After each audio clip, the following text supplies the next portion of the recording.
up, chop, up, down, up, chop, up, down, up, chop, up, down, up, chop, up, la la la la.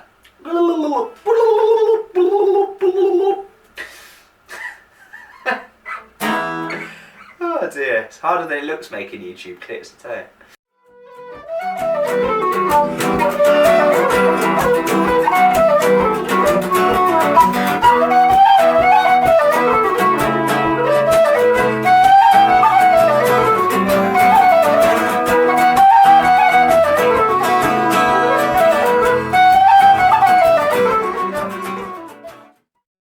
Hello YouTube, my name is Nye. You join me once again in Finale Guitar Studio in Sheffield. You're watching my new YouTube channel, Folk Friend, your one-stop shop for Celtic backing guitar. In this video I'm going to be replying to a comment from Olivier Castel in France, who said, could you show us how you strummed the jig that you play in the intro? So you will have just seen that. That's me and my friend Felix playing some jigs around last Christmas time. And yeah, you're right, the strumming pattern in it is not quite the same as the one that I demonstrated in my first strumming pattern video. If you haven't seen that already, you might want to watch it first, because that one is easier. I'll put a card to it in one of the corners of the screen, so you can go and have a look at that before we start. This pattern is basically that pattern, but upside down. So that one was the Dada Diddly pattern, which goes down, down, up, down, up.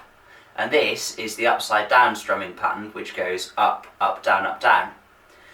The really good thing about this pattern is that the second little block of it, the second foot tap, starts with a downstroke, and you can convert that downstroke into a palm mute, which gives it this really nice kind of rhythmic quality, like this.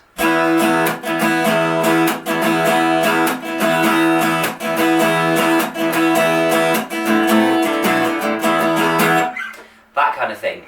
So you've got the kind of da da chukka da da chukka da. So let's have a go at playing it.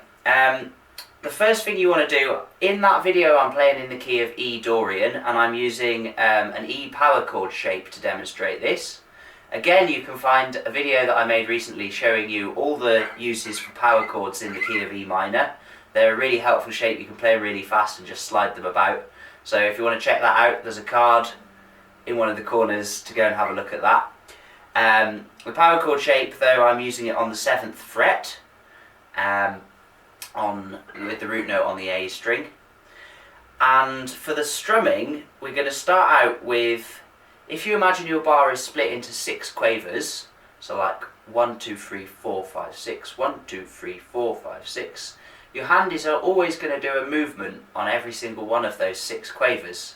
So it's going to go, just not hitting the strings to begin with, it's going to go up, down, up, down, up, down, up, down, up, down, up, down, up, down, up, down, up, down, up, down, up, down, up, down, like that.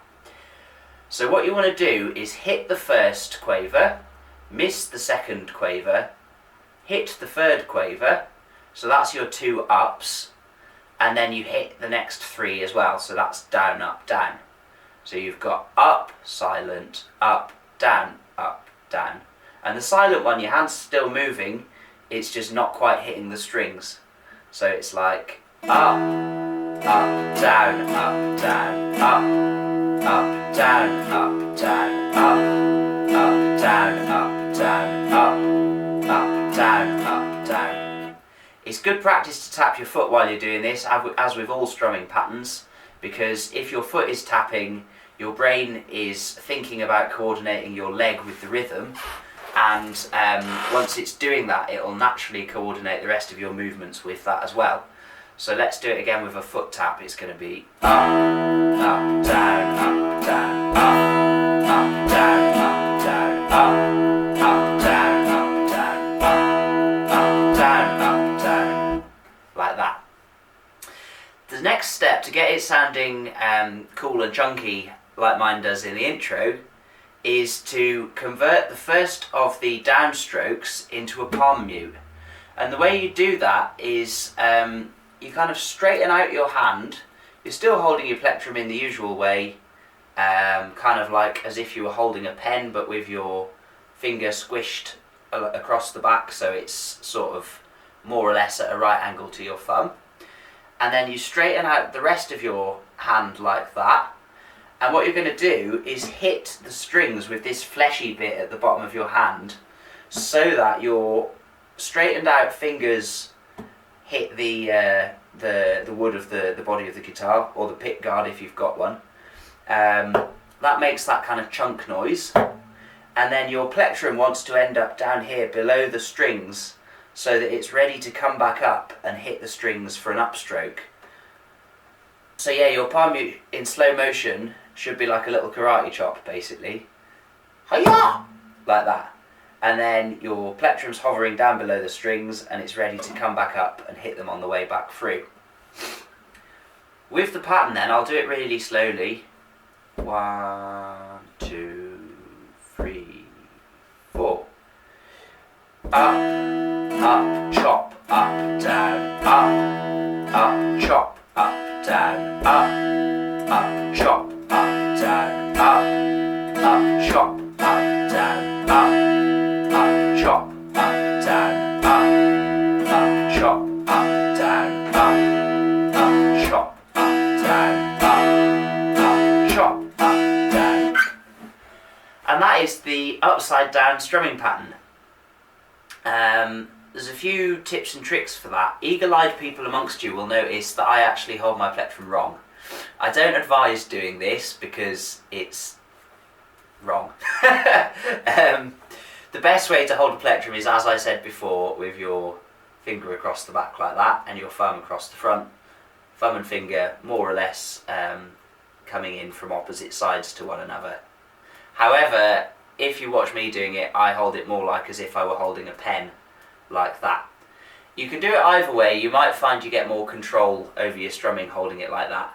The reason I recommend doing it that way is because that way you can switch to picking and have a lot more control for picking individual notes, and then switch back to strumming and combine between the two with more fluidity.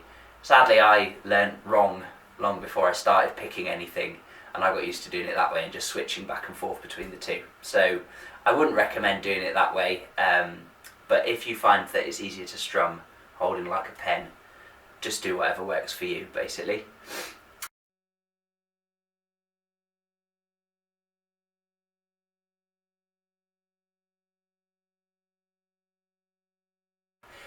Now, in the actual intro of the clip, what I'm doing is not just this pattern, it's this pattern and a few different rhythmic variations. So one bit that I do when Felix starts playing the B part of the tune is something like this.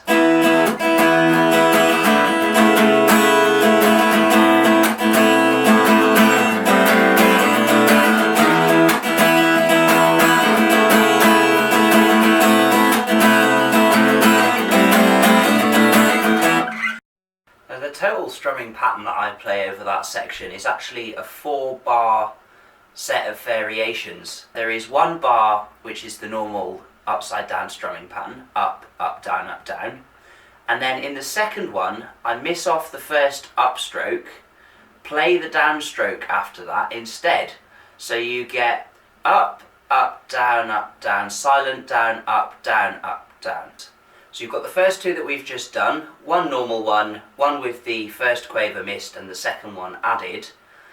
The third bar basically goes up, down, down.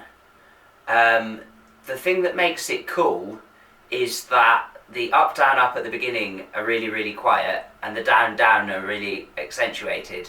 So it goes...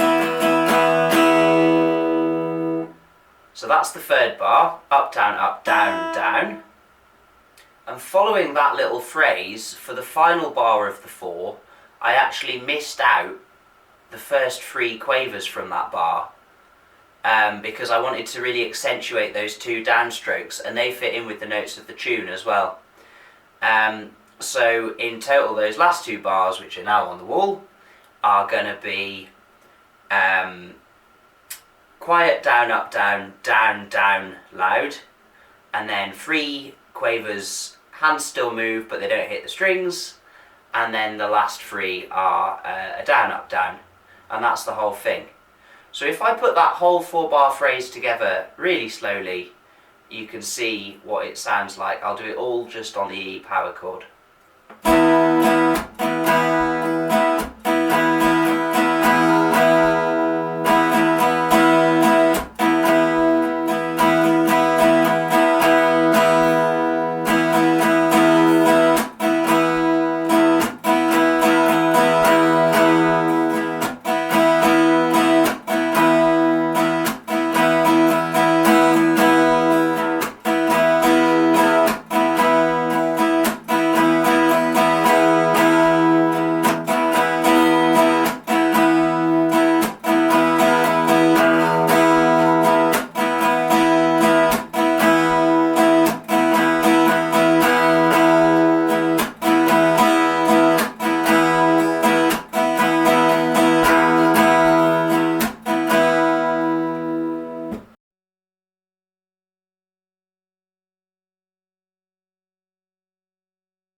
If you like the sounds of these kinds of jig variations, there's a really great way that you can practice coming up with your own.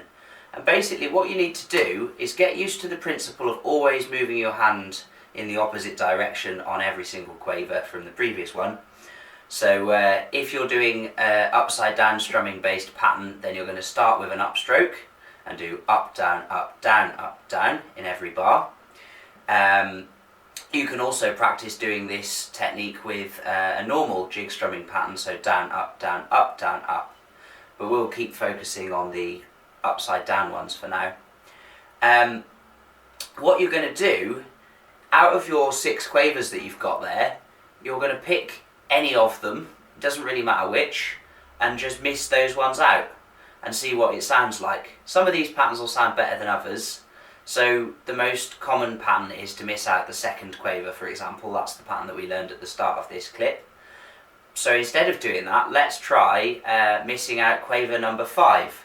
That'll sound like this.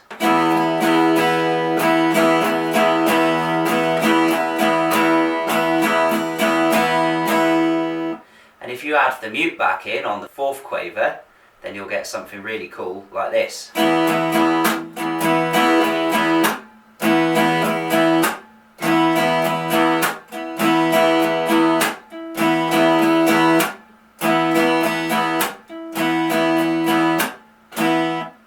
You'll notice that as I come back up for that upstroke, it's very hard not to hit the strings actually, but if you just hit them lightly, then you've created a pretty interesting pattern as well. As another little example, I could try missing out more than 1 quaver. So let's have the first 3 in, and we'll miss out 4 and 5 and play 6. So that's going to sound like...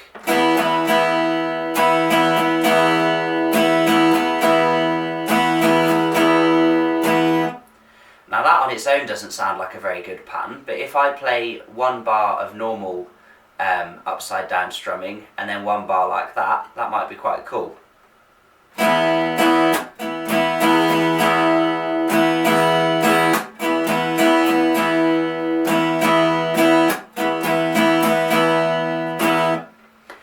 So basically there's a kind of principle underlying this, which is that you always want to keep that movement going. And then dependent on the melody of the tune as well, you might find that there's a certain rhythm in the tune that you want to try and duplicate in your pattern. And this thing of picking which ones to miss out and practicing missing out different ones is a really good way to be able to just hear a tune, hear a rhythm within it and respond to that by making a rhythm that backs it up on the guitar while always keeping that motion going, which is going to keep your strumming sounding rhythmic and in time, whichever ones you choose to miss out. There's a whole load of stuff that I've covered in this video. There's a lot of complexity there, but hopefully if you just stick to the simple pattern and just keep on playing it for long enough till your hand gets used to always keeping that motion going, you should hopefully find the rest of it fairly easy to adopt or to make your own version of. I hope you've got something out of this video. If you've enjoyed it, give me a like at the bottom, leave me a comment, let me know who you are, what you're playing, anything else you'd like me to make videos about. You can also find a complete list of all the strumming patterns, other ways of making your own rhythmic variations, all that good stuff in my ebook, along with about 1 million other things, all the music theory you need to completely understand Celtic music, how you can use your ears to work out what the right chords are, how you can use jazz chords in your playing. Loads of great stuff. It's also got ear training examples in the audio folder as well, and a series of exercises which I've designed so that you'll be able to listen to a tune, know what key it's in and know what to play. So yeah, go and get that. If you'd like to book a lesson in person in my studio in Sheffield or via Skype, I'm usually available. Just drop me a comment in the box down below or leave me a message. Contact me through my website or the social media, they're all in the box down below. Hit the subscribe button, that's very important. You'll get all my free tutorial content straight to your inbox. I've got loads of great stuff coming up soon. I hope you've enjoyed this video, and I will see you again very soon for more folky videos.